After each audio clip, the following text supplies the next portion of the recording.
Thank you very much for joining me. How you been? Ladies and gentlemen, welcome back.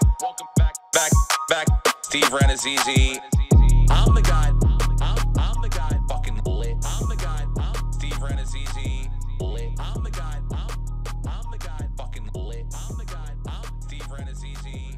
What's the odds? What's the odds? What's the odds? What's the odds?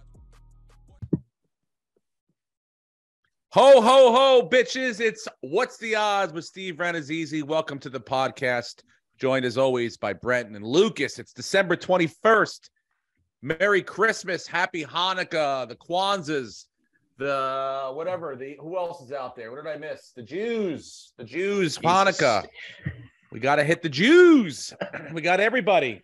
So we're in the middle of it. It's like the fucking, this is the time when baseball, all the major sports, all the holidays, all the religions are celebrating. I think there's got to be a Buddhist one now right now too, right? I don't know. Is there any Buddhist? Are there any Buddhist listeners out there? Let us know what you celebrate, and if it's happening right now, happy Buddhist holiday to you. Well, I mean, look, there's a lot to get to. We've got a lot of baseball news. We've got some obviously football stuff going on. But I think what was kind of swept under the rug for me personally, as I looked up this past weekend, which was busy for me, these games on Saturdays and Sundays now, it's like, here we go, NFL. It's like every fucking waking moment, I've got to be a part of your life. You're like a fucking whiny little, come on, look at me. I'm always here. I mean, my Jackson is like, he's going to be like Adam Schefter when he grows up. This kid has not missed a play in like 8 weeks. Not one. He's up on the Sunday night games. I mean, to be honest with you, I got to be honest. I couldn't make it through the Giants. Fuck, I had to wake up. Yes, I had to wake up on Monday, right? Literally roll over, and I didn't even look at my phone because my phone has like, I get updates from the Athletic or whatever. Giants win, Rangers win. So couldn't look at that because I didn't want to see the score. Went into the guest bedroom where I had a TiVo. Immediately, just like did the thing where I know how to do it, and then fast forwarded to the point I was up to.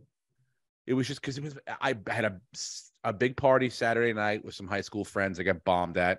And then Sunday was my father-in-law's 70th birthday. So we had a whole crew over our house for fucking food. The same people that are coming over this fucking Saturday for Christmas Eve, eating the same fucking food we're going to have on Saturday. So, but anyway, we had a good time, but it was a long, I didn't go to bed till 1. I was up at 7 for some ungodly reason. And I couldn't make it through. The Giant game was like, and I was hoping they were going to blow them out so I could just go to bed and be like at peace. But that didn't happen. But anyway, the point is we almost won our bet. Yeah. We came fucking dangerously close to winning. And we got pretty much all the hard ones right. The hard ones, if you look at that, what we put up there, which I forget what it was, I'd have to pull it up. But if you that one was probably the one where you go, they're not going to lose on Buffalo. Not in the snow, which really didn't come to the fourth quarter. But to me, Miami proved something. We're like, oh shit, they're not. I mean, I don't think they're gonna walk over anyone. But for some reason, maybe it's just because it's Buffalo, but they're competitive against Buffalo. I'm not saying they got your number or anything like that, but it's just some people, some matchup, whatever it is, organizations.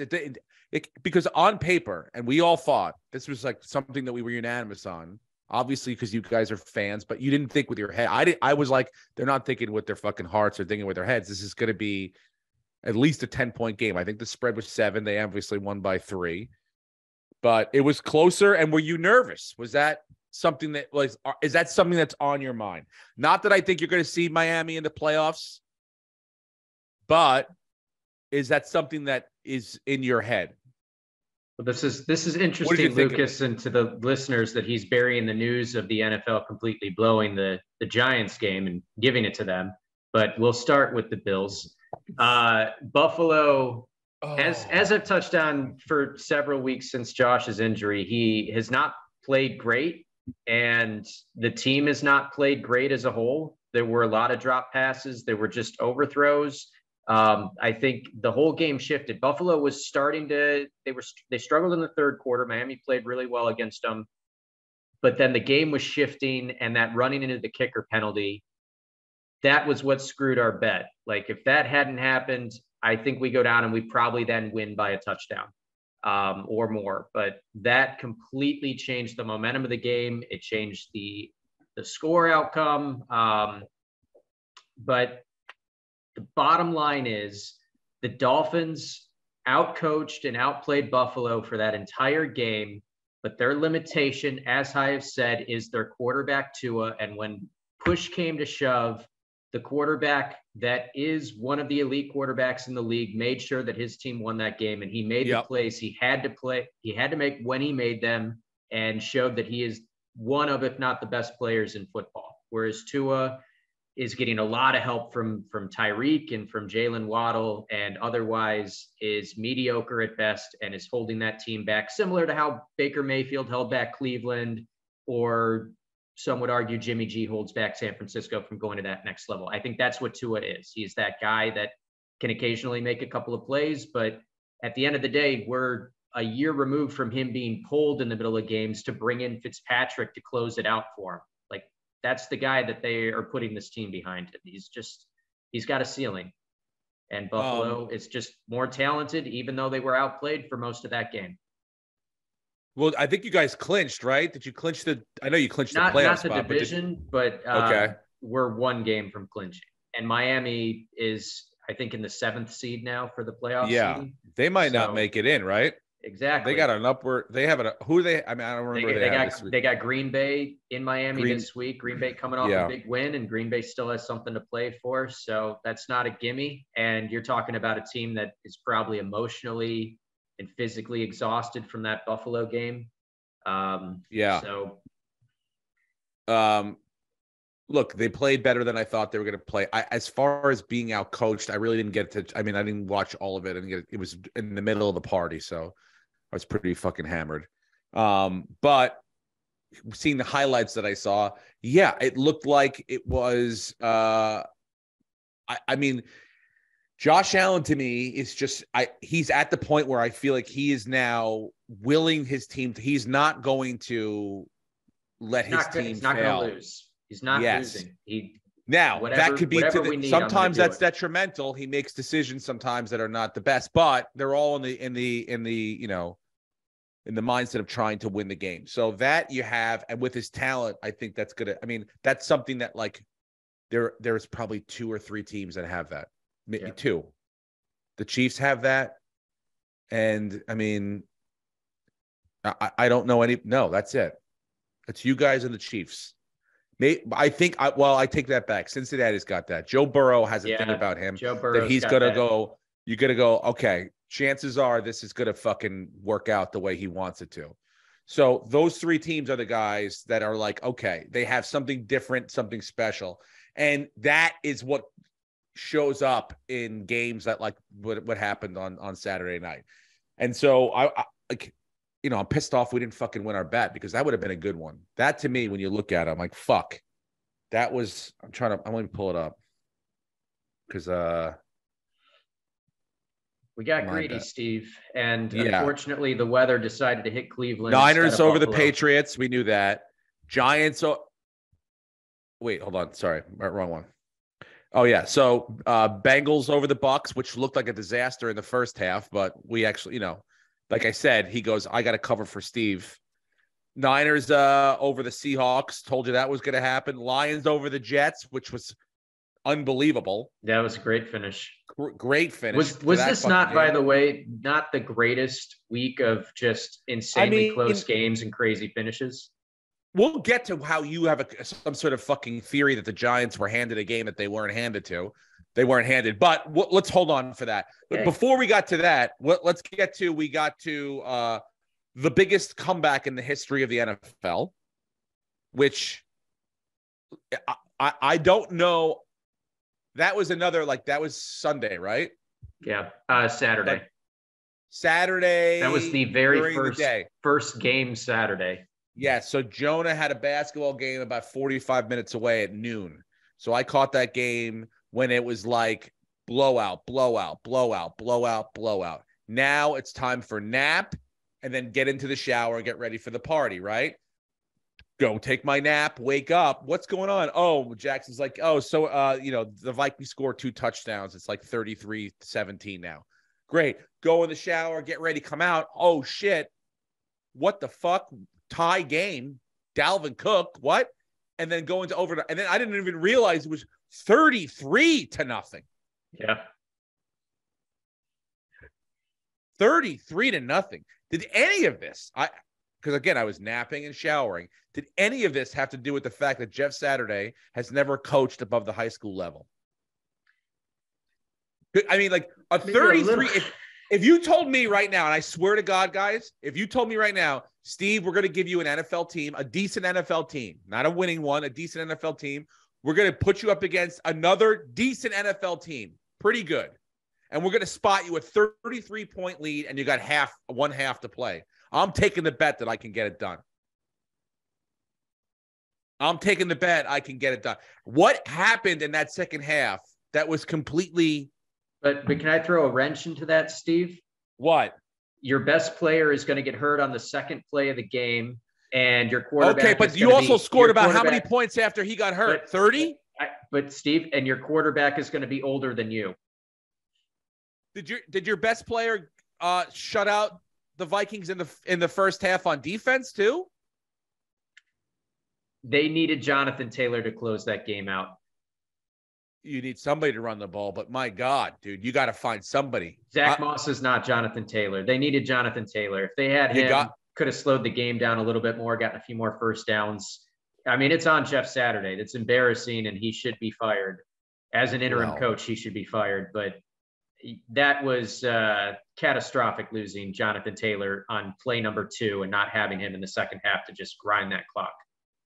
Because he could have run all over Minnesota. I hope that Minnesota team shows up this week against the Giants, the first half Minnesota team.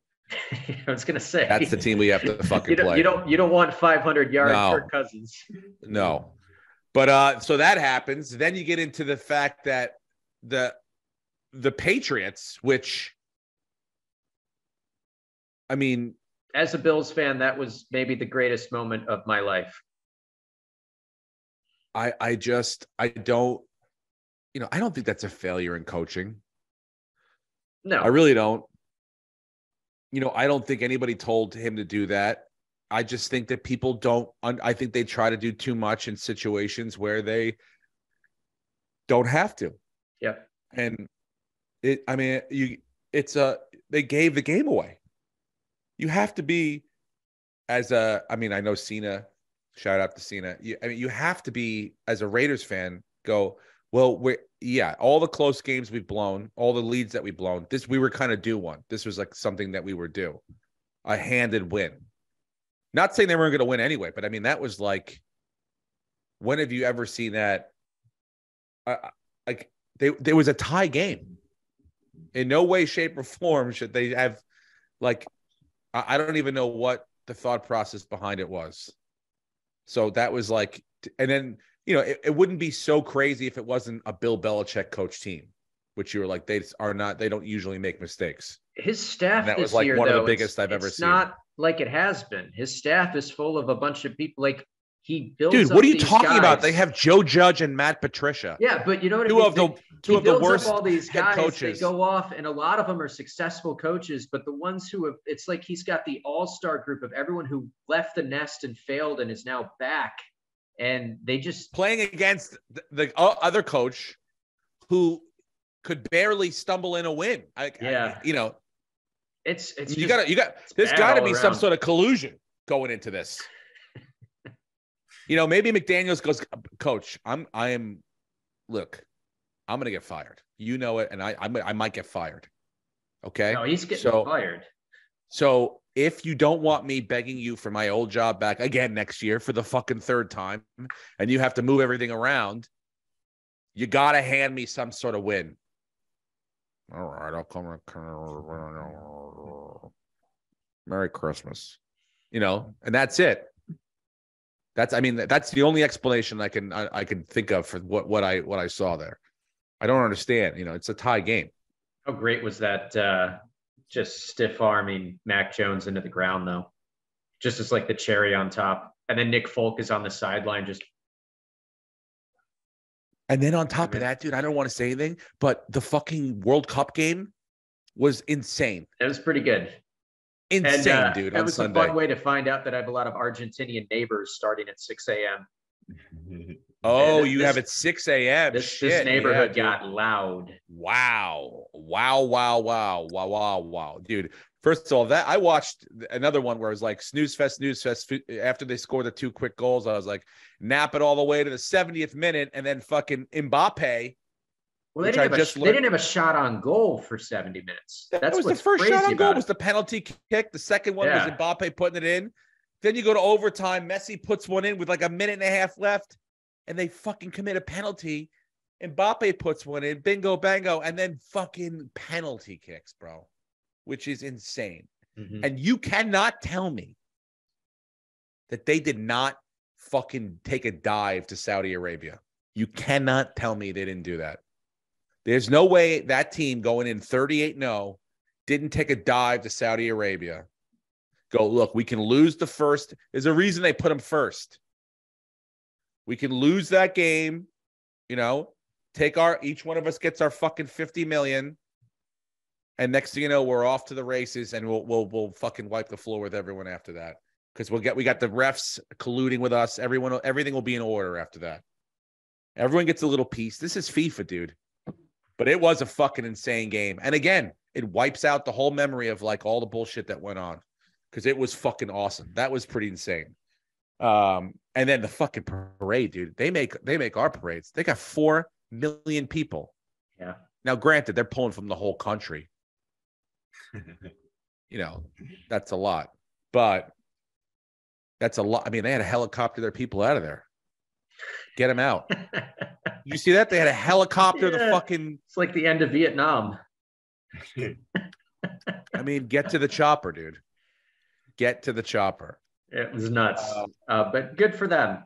It's cool to see a country and win good for first. The Moroccan soccer team, which I saw donated their entire earnings, which is probably a nickel, to the poor people in their country, which is very nice. And everyone else should do that because all these fucking guys make a lot of money on these other teams. So, so football was the American football was insane this weekend. But let's get to the Giants, which I guess you have a problem with for some reason. So now give me your gripe, okay? I watched the game. It was a close fucking. These two teams are, it's not like watching fucking Frazier and Ali, 2 unbelievable heavyweights go at it. It's more like watching like your cousins fight. That like one of them took a jiu-jitsu class once. So look, I think it was a great game. They both played really hard. Both deserved to win, but you can't tell me. And Lucas, maybe you can find the video on Twitter. When Brian Robinson scored on 3rd and goal, and they were called for illegal shift. There is video evidence of Terry McLaurin lining up, looking at the ref, pointing to him, asking, "Am I good?" The ref going thumbs up. Terry McLaurin acknowledging that the ref gave him the thumbs up and he's good, and then immediately being flagged as soon as the play starts. That's first of all, it's not the ref's job to tell you whether or not he's good. Yes, it is. Yes, it is. Are you on the line or not on the line? Are you on the line or not on the line? They ask, and oftentimes the ref will say no, and they'll adjust. What are you talking about? That's why they all point every play. They point, they point. Am I on the line? That is their job. It's to tell them that. Number 2, if you look at the video, you could see that he pointed at the ground, right? Fishy, he didn't even man. point at the, and it's then fishy. The ref had his hand on that the Giants ready anymore, to pull it. It's not the Giants anymore. It's a different team, and that happens to that team. And you're watching it with unbiased eyes. It's fishy. It's sketchy as hell. Lucas, do you agree or disagree? Wow. I have the video right here. You want to share it? Yeah, please. Let's see it. Pull it up. Let's go to the videotape because I'm sick of this fucking little elf with his baby adult small NFL jersey. Is this for a child, sir? No. I'm a fucking 38-year-old man. Look at him. Ready? Not anywhere near the line. But that's why he asks. He asks the referee, am I good? I'll move on. And the ref gives him a thumbs up. No, he's not looking at him. The ref gave him a thumbs up. Dude, the ref knew he had the hand on the laundry ready to throw it. 5 minutes and watch the video. It's so messed up.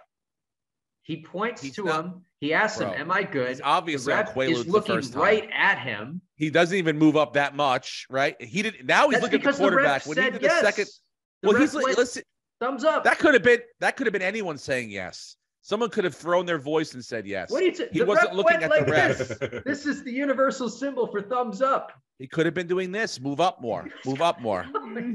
This. Move this way. You have to go this way. I'm not crazy. Look, you won. I'm telling you. I'm happy you won. I'm very happy you won. I like Dable. I like Daniel Jones. I want to see you make the playoffs, but that was sketchy. And then, the 4th and goal non-pass interference call where the guy was literally just bear hugging him to the ground. You can't hold the guy's arms down and not get called. It was a bad no call. So you definitely escaped one there and you escaped overtime, and it was a great game. I'm happy you won, but that was a little fishy. And we can't just ignore that, because as bettors, we don't want to think that this game could potentially be rigged, and that the refs, or not saying that it's rigged, that the refs are so bad that they're going to affect games that much every single week, which they kind of have been this year. Look, I'm not saying that either one of those calls was clear-cut giant. Well, the one, I think that the penalty was the penalty. The penalty is the penalty. The PI call, you look at it, I mean, it was a big call. I think the Giants' first and goal would have been, they would have, but then again, you got to get a 2-point conversion too, and who knows what happened. I'm not saying it was a definite game-changing situation where you're handed someone a win. But yeah, well, it is when the game ends. It's definitely game-changing when the game ends and it's a non-call. It wouldn't be it was the last play of that game. Yeah. But if it went the other way, they still would have had another play. They wouldn't have won. It wasn't a guaranteed win. But it did affect the end of the game. Well, that's because the clock ran out. But again, Steve, I'm on your side. I want the Giants to make the playoffs. I'm very happy for you. It's just, as a non-fan of either one of those teams, that was fucked. It takes away from the fact that Kayvon Thibodeau finally had the game that everybody's been looking for. Exactly. Where we're not scoring. We got to have someone on the defense take over this game. A la, LT. I'm going to do it. Out of his mind. That is what we've been looking for the entire season. And what makes me even happier is it came out in like the biggest moment when you need it, when you need something like that to happen, when you need someone to make a gigantic play that could shift the entire fucking momentum of the game. But up until that point, it was not, I don't, we needed that play. That play was everything. And, so I'm happy with that, with him, with most of the defense. Although when you get the ball, it's like, this is going to happen in the playoffs where you may get, clock management wise, you did a great job. Saquon Barkley runs it in for you take the lead, or we got a 4-point lead and it's a minute and a half left. And they got one timeout, the other team, and you got to fucking stop them, dude. You can't let them get down to the goal line in 3 fucking plays. 3 plays. It was 3 first downs. And they were at the 10. And then whatever happened from there. But it was like, there was no, and that's Taylor Heineke. Yeah. This Monroe guy we're making Terry McLaurin look like fucking Jerry Rice. Well, Terry McLaurin's a very good receiver. He's a good receiver, but he's not Jerry Rice. It's not like a guy where you're like, he's a top 10 receiver for sure. I'm glad that they double teamed him when they needed to, the last play of the game. What's scary to me is Dobson looks like a fucking another guy where you're like, oh shit, they got a 3rd wide receiver now. So I'm happy they won. I'm happy the defense played great at times, but you really, when you need that team to make it a little harder, get a couple fucking downs in before you get to the past half, the 50. Make them eat some time up. I mean, they essentially had a minute and 20 seconds from the 10-yard line. That's that's ridiculous. So that made me worry. But other than that, I'm happy. We forge on. I hope it's us. I hope the Lions can sneak in, even though I think the Lions are going to be tough because won't the tie fuck them? The Commanders will have the tie over them, right? Yeah, but the Lions just need to win out. They're going to win out. They know that, but I think the tie might end up fucking them. Although, well, we'll talk about this week. I think the Commanders lose to the Niners, and I think the Lions beat the Jets. So then, we're all. Well, the Lions already beat the Jets. The Lions. I mean, the Lions beat the who are they playing this week? I looked at it before. Whoever the fuck they're playing this week? The Panthers. Panthers, yes. The other Jets. The Jets of the NFC. So yeah. Hey, the Jets are good this year. You got to put some respect on the Jets. They're a solid team. They're a hard out. Except before when Zach Wilson plays, they need someone else, bro. And Mike White's out against Jacksonville on Thursday. Some of those throws from Zach Wilson looked like, I'm like, oh, this guy's got, you see why he gets drafted on a high draft pick, but then, some of the decision, you're like, the pick he threw, I was like, what the fuck was he throwing that one to? He hasn't figured it out yet. There's a little bit of talent and there, deep in his own end zone, like near his own end zone. I'm like, you're not only you're handing him like almost 7 points, dude. You threw it, he picked it at the 25, he ran it back to the inside the goal, almost to the goal, first and goal. What are you doing to your defense then? Yeah, it's just tough, dude. But he doesn't know anything apparently. So that's what it is. That's how anyone anything to the team that drafted him and made him a multi-millionaire. Dude, that's how it goes now. Not unless you're the captain of the New York Yankees. Congratulations, Aaron Judge, named today the 16th captain. Good segue. Of the New York Yankees. Got up there and I watched it, and you talk about a difficult press conference. It's like they're handing him the keys to the castle. Hal Steinbrenner gets up there and says, not only is he going to be here, but he's going to be the captain. And then he gets up and just does the captainly, I'm here to win championships. I want to do it the right way. I follow in the footsteps, and Willie Randolph was there, and Derek Jeter was there. So I'm thrilled for him and for the just the Yankees right now having that leader. It's the right thing to do. It was the obvious move, and I'm glad they did it. But almost stealing the headlines is Carlos Correa turning his back on the San Francisco Giants for whatever fucking reason. That's the story I want to hear. And I mean, the Mets, what in the fuck are you going to do about the New York Mets? You got a guy who doesn't give a fuck. Imagine, remember when Mark Cuban came in, they're like, what are we going to do? He keeps mouthing off. We just keep finding him and finding him and finding him. And they're like, and eventually it was like, all right, well, he's just like, I can't keep giving away. What if you had a guy who didn't care about didn't want to go to the games and shout or be just said, anytime you have a problem, we're going to fucking throw money at it. What do you need? Let's get it.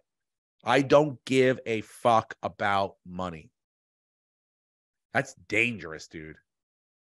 Because he picked, I don't know out of all the sports how they're structured, but I think he picked the right one to go, I'm going to go get a championship. I mean, when you look at the Mets infield right now, assuming they're going to move Carlos Correa to third base, which I guess that's what they're going to do, Lindor. But I mean, these two guys played on the Puerto Rican national team together. It's insane. You could arguably say Jeff McNeil, who is the National League batting champion, is the worst infielder. You got Alonso and him. It's insane. It's insane. He spent $800 million this offseason in guaranteed contracts. And you know what's crazy? I think I go to when you hear that number, you're like, holy shit, that's insane, right? But you think about it, you know how many times that guy's probably moved $800 million in his life? It's probably like the thousandth time he's done that. Yeah, it's just numbers on paper to him, Steve. Yeah, like he's probably done it in one transaction before. Moved $800 million. Like, and I'm not even talking about like when he bought the Mets. I'm talking about like just like, oh, we need to move these shares over in that thing to that thing. Oh, it's 800 million. All right, bam, move it over. Or, you know, whatever it is that he does to make his fucking generational wealth. It's insane. And he does it. Like, I mean, I've never even, I don't even know what the guy, I know what it looks like, but like, you don't see him. He's not like, he's like Darth Vader. He's just behind the scenes. It's like, who's backing this guy? The Saudis? I mean, only the Saudis have I seen throw money at a situation to try to make it better. He's got like, this is like Steve Cohen is the Saudis he's the Live Tour of baseball. He's like, I'm going to fuck this whole thing up with unlimited resources, and there's nothing you can do about it. Name a tax level after me. Okay. What are you going to call the next one? You know, Steve Cohen 2. I'll crack that, dude. $500 million estimated payroll and taxes opening day. 500 million. I don't think anyone's been near 350 million. He's going to blow that fucking out of the water. So, I mean, look, on paper, it's an unbelievable team. It's an unbelievable lineup. I don't know what you do with it. You know, the pitching staff is ridiculous too. But, you know, again, we've seen it. The Yankees tried it. It doesn't always work. It might work for like a year or two, you know, where hopefully people stay healthy, and that, you know, and that's what he wants to do. He wants to win a World Series in the next 2 years. I mean, he wants to win it this year, but he's building to win it in the next 2 or 3 years, even though he's got a lot of guys signed for 10. So, you know, their farm system isn't that great. So at least they have players right now. They don't have to develop a lot of guys, or they can start to figure out what they're going to do because they've got guys, you know, major leaguers that are going to be there for 10 years in a lot of spots. You know, you got the right side of the infield, or the left side, third base and shortstop signed for the next 12 years. So you don't need an Anthony Volpe or anyone over there. I mean, what do you think happened with the Giants? What do you think? Like, was it a thing he didn't want to go? They saw something in it. Like, what do you think happened? I think Uncle Steve happens. What do you something mean? Like Cohen got involved somehow under the table. I don't know, because he failed a physical. That was the word, right? Well, they said it was a physical, something in his physical. They were going to like double check or didn't like or whatever, non-specific, but they moved back the press conference, which was like a little. And my only thought, I never thought like it was another team. I thought like, oh, he's got a PED thing, or they found something. Like, it's like, oh, he could be suspended for the first 100 games, and now it's like we're going to take a little bit off this contract, a couple million off, because we know you're going to be, you know, gone for whatever, half the season, whatever, you know, we're prorating this fucker. And that's what we got to figure out. That's honestly what I thought was happening. Then to wake up and to see that, you know, I was like, I couldn't even believe, like, I was like, wait, on the move? What are you talking about on the move to the Mets? What are you talking about? And I was like, I mean, I knew they talked about, you know, I knew the Mets were kidding around about being in the ball, you know, in the game form, in the hunt form, but I didn't think it was serious. I honestly didn't. I know we joked about it like a couple podcasts ago, but I honestly didn't think it was like a real scenario. And now it's happened. It's like, what do you do next? I mean, if you're the Mets, I don't think Buck Showalter, I think he's the perfect guy for that. I don't think he's a guy that's like, hey, dude, come get us. He's like a, you know, quiet, reserved, you know, smart players coach that'll keep them in line and make sure that everyone's head, you know, for the most part. But if you're the Mets, I mean, you got to think to yourself, granted, we have obviously this division stacked, but you have to be the front. You have to think you're the front runners. Mm-hmm. I mean, what do you have that you need? Are they better than Philly now? I mean, it depends. Honestly, if you're telling me that Scherzer and Verlander will be, if Scherzer's what he was last year or even a little bit better, and Verlander obviously is just what he was last year or even a little bit worse, I mean, those two guys, that's 30 games at least right there, 30 to 40 games right there. They could be each win 20. You know, I don't know how you don't expect to win at least 100 games. At least 100 games. You've solved most of your, I mean, they're a good hitting team. They're now an unbelievable hitting team. You know, Correa is a really good fucking hitter. Carlos Correa is a really good fucking hitter. But, you know, the bullpen is the bullpen. They got Diaz back. You know, if he could be the same, and that's the other thing. It's like, you don't know what, you know, you have to repeat and get better. They did on paper get better.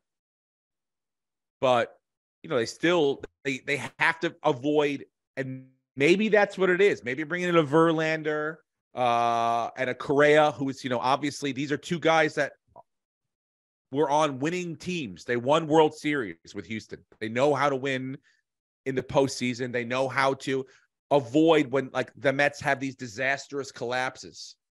You know, before they're leaning on Alonso and they're leaning on Lindor, who's coming from Cleveland and hasn't won anything. And Alonso, you might need to go, okay. Now, Scherzer obviously is a winner, but, you know, he's only one guy. You bring in a couple other guys who are not only fucking incredibly talented and elite at their positions, but have gone out and won and also gone through a lot of scrutiny for winning and losing and getting bullshit, you know, for whatever reasons.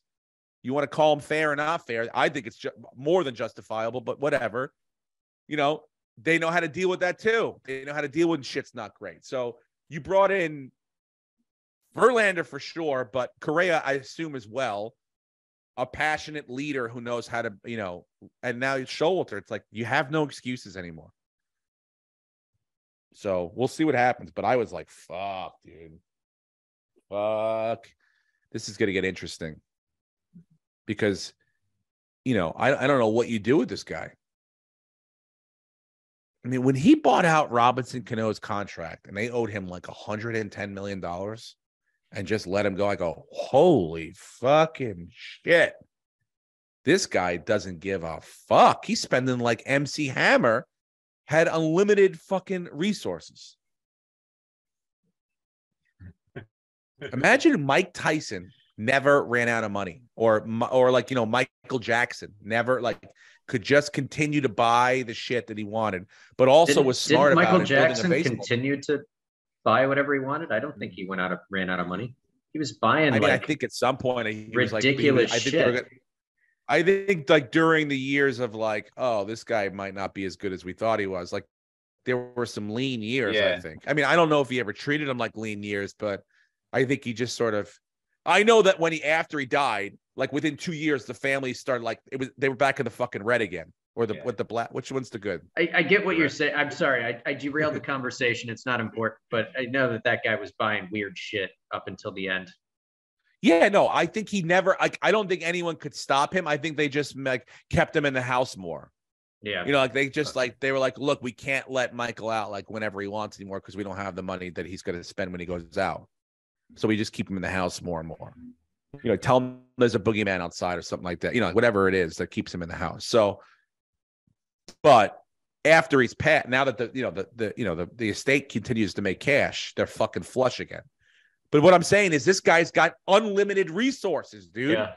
Now, is that good or bad for baseball? If you're a Mets fan, it's fucking great.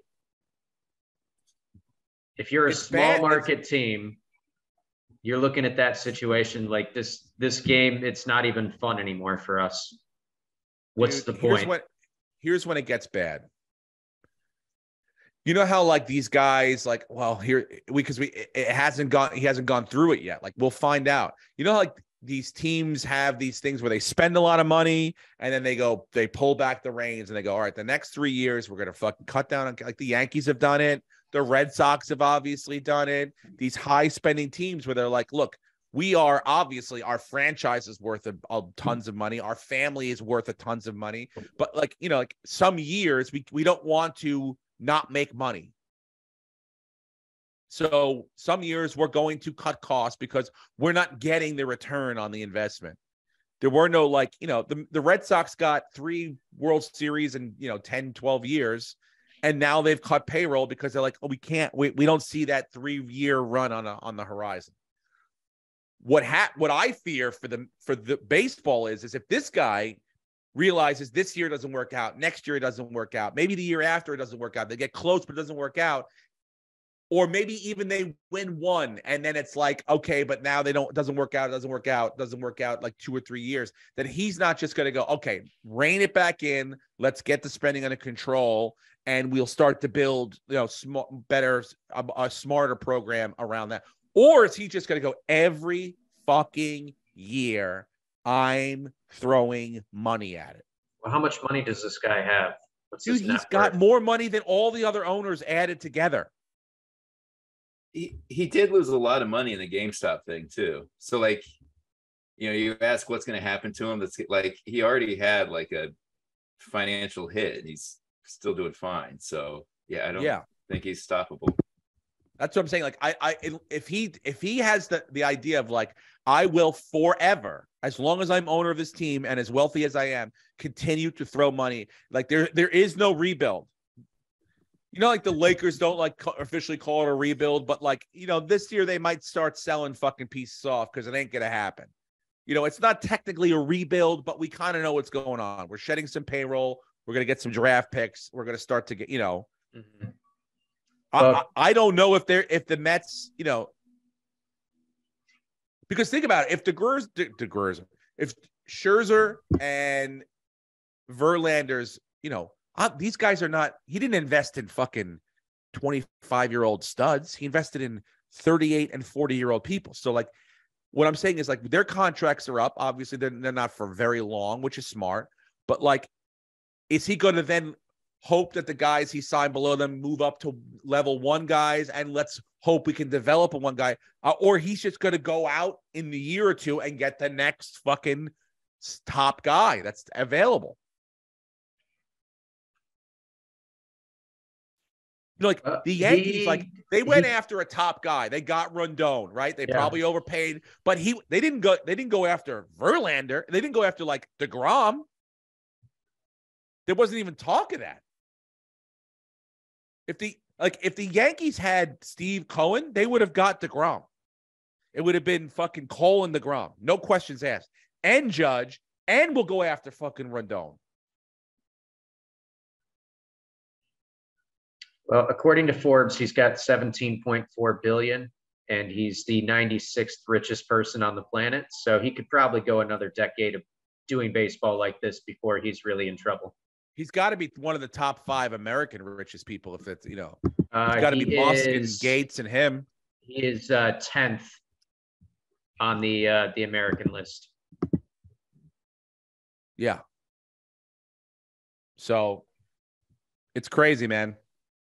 It's nuts, but I hold on. I got to close this window. I'm fucking freezing. It's so fucking cold here, guys.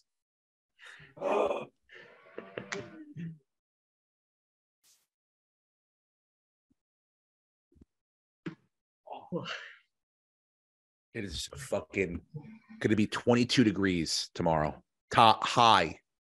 The fucking high. Well, do your boys like being back in weather and in snow in the winter? Snow, yeah. I mean, snow, they love that snow, but like we're not getting snow. We're just getting cold right now. No. We're Chicago, the Midwest is getting fucking snow. Dude, if you're in the Midwest this week, it is like... That's something we need to pay attention to when we're making our picks. Is certain games are going to have weather, and I think this is the most this season for sure. But it's one of the most under 40 total like slate for the entire slate, the most games under 40 that have ever happened, just because there's going to be a lot of snow. It's going to be freezing cold. There's going to be wind. Yeah, everywhere. It's going to be interesting. It's going to affect a lot of the games. You want to get to some picks? Let's do it. Yeah. Oh, by the way, RIP before we forget to Franco Harris, who that sucks, dude, because I mean they had a lot planned for him this weekend. Yeah. They had the whole it was the 50th anniversary of the catch. I think they were gonna retire his number. And I don't know, was that unexpected? I think it sounded like it was. I mean, he was only 71 or 72. Well, I don't know. I mean, maybe he was planning all this stuff. It is probably pretty unexpected. But beyond the immaculate catch, I think Franco Harris is probably, he was a great running back for a long time. When he was gone, when he retired, I mean, he was up there and he was on the all-time list for a couple different categories. So rest in peace, Franco Harris. The immaculate reception. Which was that was in the Super Bowl, right? Mm-hmm. Was he the MVP of that Super Bowl? I don't believe so. It's probably fucking Bradshaw, right? All right, let's get to some fucking picks. Enough of this sadness. It's the holiday week. I don't want to be depressed. The Immaculate Reception, it didn't happen in the Super Bowl. It's an AFC divisional playoff game. AFC divisional. Oh, right. It was against the Raiders. Okay. The Raiders. All right. Well, have you guys looked at any games? Yeah, I got my pick. Do any of them make you wet your panties? I've got opinions on almost every single game, but only strong ones about a few of them. Take us through the strong ones first. Well, I'm very strongly believe that the Cincinnati Bengals are going to walk into New England and beat the fuck out of them. I think Joe Burrow doesn't give a shit about Bill Belichick, and I think that there's no confusion there. I think they're poised to go to try to prove that they are in the top 2 seeds or 3 seeds. Obviously, they already are in the AFC. So I think to me, 3 points isn't scary at all. I would take them -3, no problem. But if you felt better on the money line, that's not an issue for me either. I like the 3. Yeah, I'm good with the 3. If it was 3.5, I would want to buy that half, but 3 is fine. Well, I got 3 as it is right now. So yeah, that's the game. I mean, look, I think the Chiefs are going to beat up on the Seahawks, but that's a 10-point. I don't even want to go anywhere.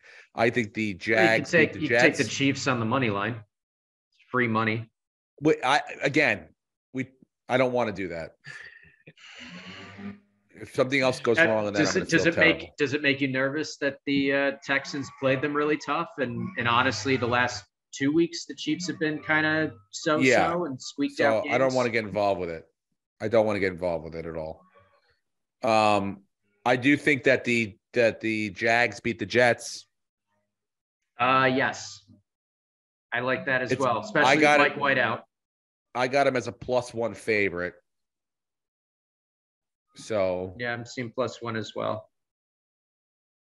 Money line is the same as look at these game totals though. These game totals are insane. Like look at the Saints and the Browns, 32.5. I don't know if I've seen a game total that low between 2 NFL teams. Well, I mean, think about it. It's going to be in Cleveland. It's going to be disgusting, dude. Yeah, it's going to be freezing. It's going to be 10 degrees. It's going to be winds. But still, 32.5 points. That's not that many points. Who wants to throw a ball in -25 degrees, dude? Who wants to run a ball in -25 degrees? Certainly not the cozy New Orleans Saints who play in a fucking dome down in New Orleans. Taysom Hill's going to run one in. Watch him. He's a psycho. 32.5 is the right number. These guys know what the fuck they're talking about. These are all weather related. It's just crazy though. Tennessee, 36. 36.5 Baltimore with the Rams. 37.5. Brett Ripien looked pretty good for the Broncos, by the way. Yeah, but then you go inside now, you see Eagles Cowboys at 47.5. Now, if you think that game was in Philly, right? With possibly, 6 to 7 inches of snow and negative 10 degrees, do you think it's 47.5? Probably not. Probably not. But is Jalen Hurts going to play? Well, I got the Cowboys as a 4.5 point favorite. Yeah, Vegas doesn't think Jalen Hurts is playing. No. So, and Gardner Minshew, by the way, did not practice yesterday because he was giving a eulogy for Coach Leach. So, the guy who potentially would be the starter is not technically. I mean, it was a walkthrough practice, but still, that's important stuff when you're the guy, and it is something to take note of. He did play well last year when he had to play the Cowboys, and it's basically the same defense he's playing again. So he has that experience against Dallas, but definitely if Hurts is out, the Cowboys should win that game, and that'll make the NFC a little bit more interesting. Does Dallas's D show up this week? Probably not. They don't have a good defense. Like they have 2 good guys. They have 2 elite guys, and then they give up a lot of yards and a lot of points, and they've continued to do that. The last month or so, Dak Prescott and the Cowboys offense is the highest scoring offense by a good margin. So they move the ball. Yeah, the defense, it's under the radar that they're giving up as much as they're giving up. I don't want to touch that game. I want something terrible to happen to both teams. So do you want a tie? I root for horror for both teams. Do you want a tie in that game? A tie? I mean, the bad news. Yeah, I guess. The bad news for you is Jalen Hurts is not going. Jalen Hurts is not going to get hurt in that game because he's already hurt. He's out. Yeah, so he's going to be rested. Maybe they'll rest him until. I don't root for injury, but yeah, something like terrible. So again, all right, but so do we definitely want the Jags on the money line, right? Yeah, I'm good with it. Where everyone's comfortable with that one, correct? All right, Lucas, did you have something you felt passionately about? What do you think about Houston over Tennessee? Ooh, boy! Because Houston's almost beat Dallas, almost beat KC, like we talked about. But they were at home in the Dome, and now they're going to be outside trying to tackle Derrick Henry with the worst rushing defense in football. They're going to be in the cold. I'm just throwing it out there. You don't have to immediately shoot it down. That is a valid point. Okay, it is a valid point, but let's think it out. Okay, there is possibility to take them a +4. Say they could maybe not win, but also not get blown out or win by or lose by less than 3. So you don't think Houston's good? Houston has one win. They're not good. Dameon Pierce is out. What are you talking about? Houston's not good. Houston played 2 teams tough. That doesn't mean they're good. All right. Don't get crazy, guys. It's week 16. I don't want to talk you out of something you passionately believe about. I don't passionately believe. I was throwing that out there. Yeah, I think Brent talked me off the ledge. If it's not your pick of the week, then let's not go there because I don't want to bet on Houston. They're a 1-win team for a reason. You're a 1-win team for a reason. They don't have Dameon Pierce. He's on the IR. They're running Jeff Driscoll every other play. They are. Cooks is hurt. Nico Collins is hurt. So they're throwing to practice squad receivers. Like I was impressed that they played the Cowboys and they played the Chiefs as tough as they did, but they still ultimately lost those games because they were bad. Is it crazy then to want to take the Lions? No, not at all. The Lions are the hottest team in football. The only thing that Carolina has. They're so hot right now. I think, I love the Lions. Yeah. And I got a -3 here. That might be the underrated game of the week to be. I mean, both teams are fighting for playoff spots. They do have to go on the road. I don't know if there's going to be weather in Carolina. Let's check. Yeah, but it's not going to be as bad as other places. They are not that great on the road, although they did beat the Jets and they looked all right last week in the cold. They beat the Jets, and that was a tough place to play, and that was a tough defense. Well, you want a -3 or on the money line, Lucas? -3, right? Yeah. Bingo. I also had one more go. Sorry. No, sorry. The weather's 23 and clear, so shouldn't go cold, but just not. All right, that's good. I don't see the Steelers losing at home on Franco Harris just died, and now we have to do this whole thing without him. Night. You know, in my mind, right before you said that, I was looking at that line going, yeah, Pittsburgh should win. But then I remembered I don't bet for or against the Raiders because they have fucked me every week that I have. So I will put that responsibility on you. I should stay away from the Raiders with a 10-foot pole. I don't mind. I don't say they're going to cover this 2.5, but I think on the money line to win the game, I like them winning the game at home. Franco Harris night. The Raiders are not, look, they believe, but they're the only ones. So, you guys cool with that? Cool with that. Does anyone want to hear we have 4 games right now? Does anyone else have anything else they want to add in, or you want to see what this does? I have, I think of all the weeks that I've said this. I know you're going to say. This is the greatest Tom Brady's going to take it. Ever to bet against Tom Brady. Against? The Cardinals are going to cover that 6.5.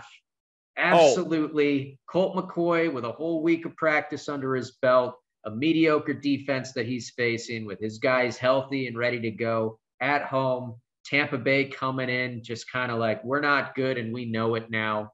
Tom Brady's lost his magic. He's lost all of his crypto. He's lost his wife. Just one more loss to add to that belt. You could not be more wrong on that take right there. You got Tom Brady, who has something to play for to get into the playoffs, right? Who at times plays decently and at other times plays horribly, but still likes to roll those fucking dice. Falls apart. It's over. Against a team that has had terrible luck, horrible injuries, not really that great, and probably the worst home team in the history of the NFL this season. And they turn it all around and they cover. I'm not saying they win, but they cover. They're being given 6.5 points. Can I ask a question?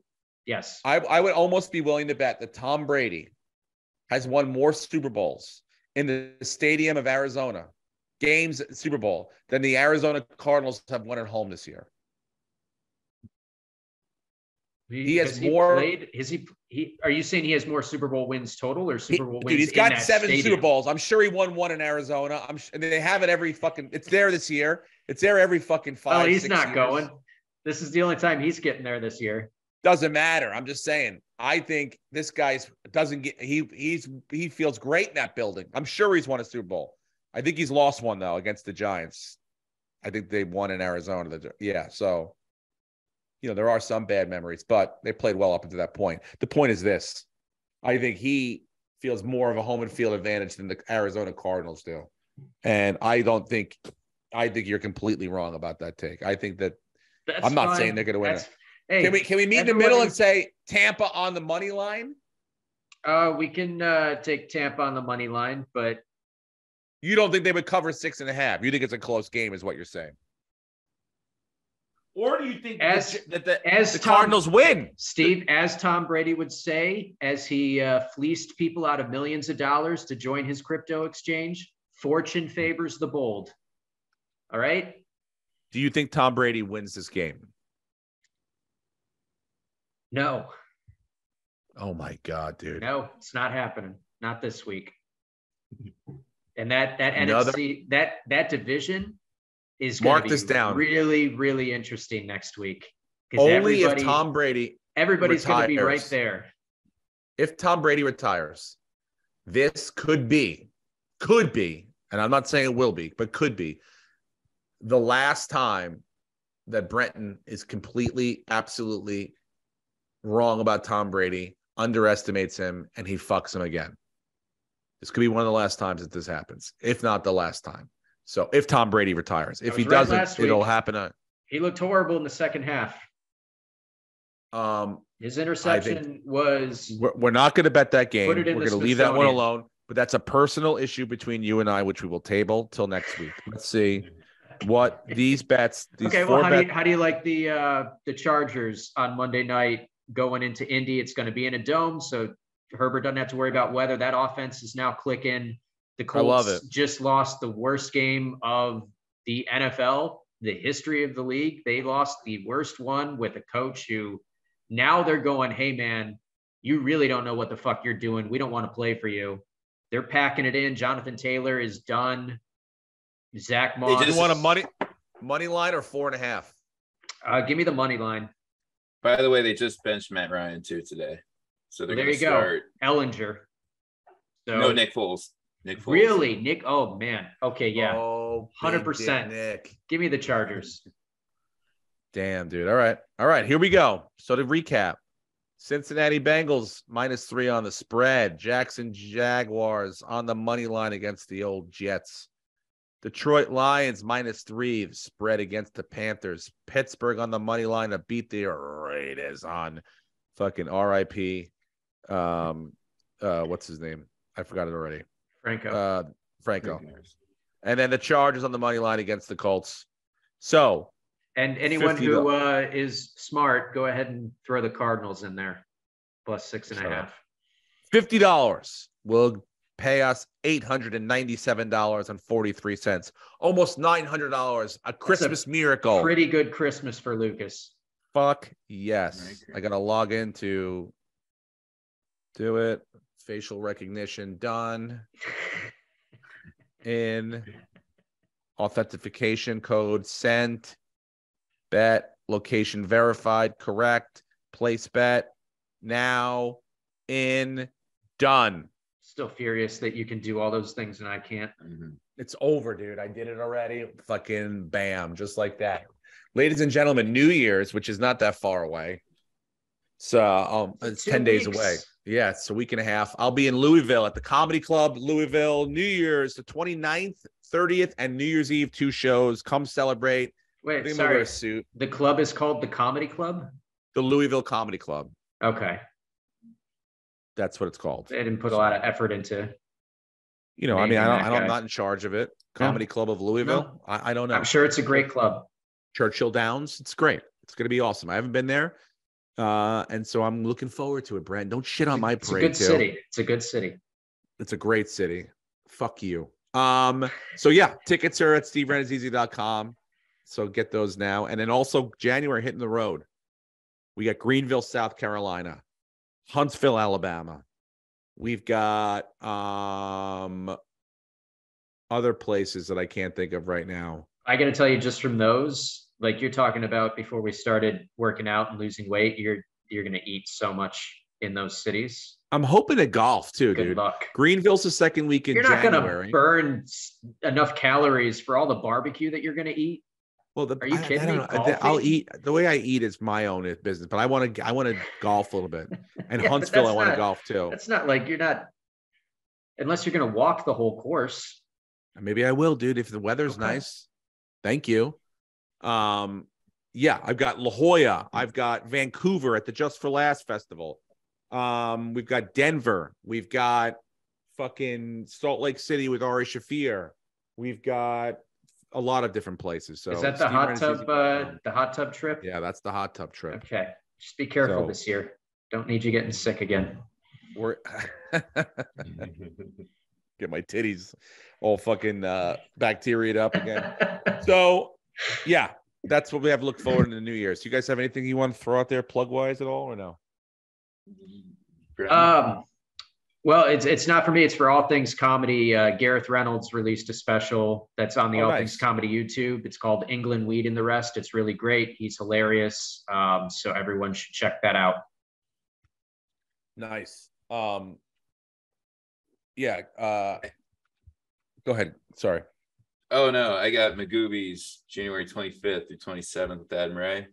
Also, I want to bring up this story before we end. Have you heard about the Chiefs super fan? Yes. No, but I've heard about this fucking the super fan, the hot soccer super fan who was going to get topless. Oh yeah. If who is it? Brazil or whoever won? It was like Argentina. She was topless. No, Croatia. Oh my god. Oh well, there was an Argentinian fan that was in the stands. Argentinian fan that was in the stands. Nailed it. Topless, and I think the video is circulating on Twitter. I got to check that out. Steve, haven't heard about this Chief super fan with the wolf costume? No. That's okay. So this is great. His Twitter handle is Chiefsaholic. He's a local celebrity in Kansas City. He was at a Patrick Mahomes charity a couple months ago. And I'll show you a picture, sharing the screen here. He is a man in his 20s, wears this costume to every game, even road trips. And he was allegedly arrested in Tulsa, Oklahoma last week for robbing a bank in that same costume. And the internet figured it all together that for years he's been funding these road trips by robbing banks on the way to Chiefs games in the same costume that he's wearing in the fucking stands. Wait a minute. He isn't in Chiefs gear when he robs the banks, right? He's just in the wolf costume. He just wears the wolf costume when he robs? Yeah, he doesn't have the Chiefs hat, I'm sure. And hold on. Is he running these?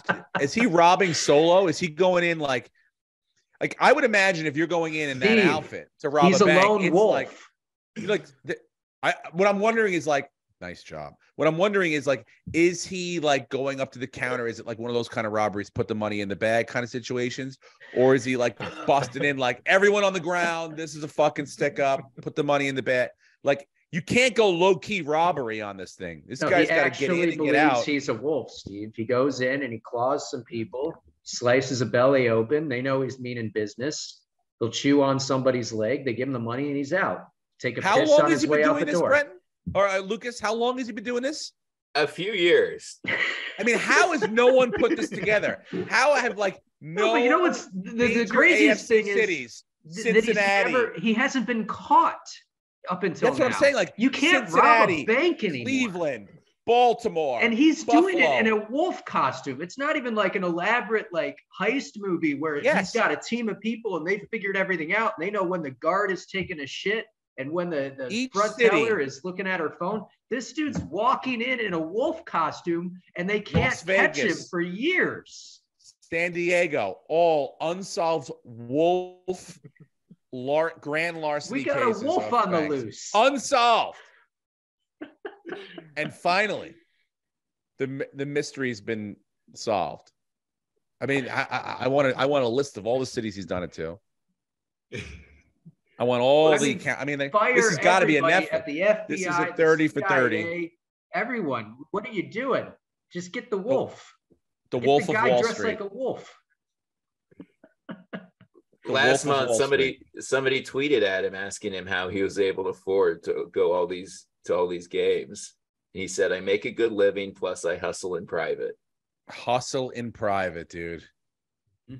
What is it? Did they say what his actual occupation was? I want to hear what he makes a good living. Did it say what it was? It doesn't. I mean, he's only, I think, 28. Yeah. Let's see. Let me get this right. He works at Arby's, plus he hustles on the side. So that's how he gets to go to every fucking Chiefs game. And I assume with the wolf costume, he's getting good tickets. I mean, he's robbing banks, so he's probably not, going look, we got to get cheap seats. That's amazing, dude. That's amazing. And I'm happy for him. And I assume he's in. Look, dude, you can't. As long as nobody's gotten hurt, as long as no one's gotten hurt, as long as they killed anyone. I think a lot of people got hurt. Yeah, he's a criminal.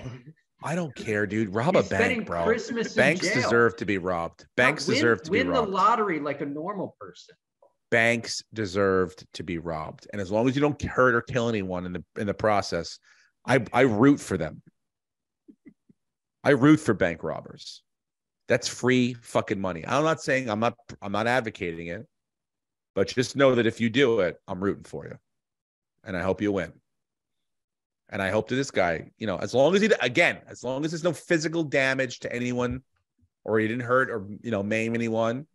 And don't come at me with I can't sleep. I'm psychologically what? He was in a wolf costume. The big bad wolf scares you, lady? Yeah, that'd be terrifying. Get over it. Get over it. And there's no way this guy didn't have a partner. There's no way this guy was a lone wolf. This guy he had other people, dude. You cannot tell me that this guy walks in a wolf costume and no one else is in on this thing. It's going to be a scary situation. How much money did he get? Because I've had so many questions. Here's the one. That's the security footage. That's him in the wolf costume without the Chiefs hat. Wow, that's him. Wait, he's wearing a red hat. Still wearing a red hat. Yeah, I mean, it's not like. Represent. Good Lord. Wear a green hat. Wear a blue hat. Wear anything other than something that looks he might like not you be wearing, when you're is he at wearing the game. Is he wearing the full wolf costume? Oh yeah, that's the full wearing wolf the head costume with looks like a gray or a dark blue t-shirt. Oh man, yeah. So that I was wondering, he must wear clothes over the wolf outfit, because I'm like, if a person walked in straight up wolf, that is alarming.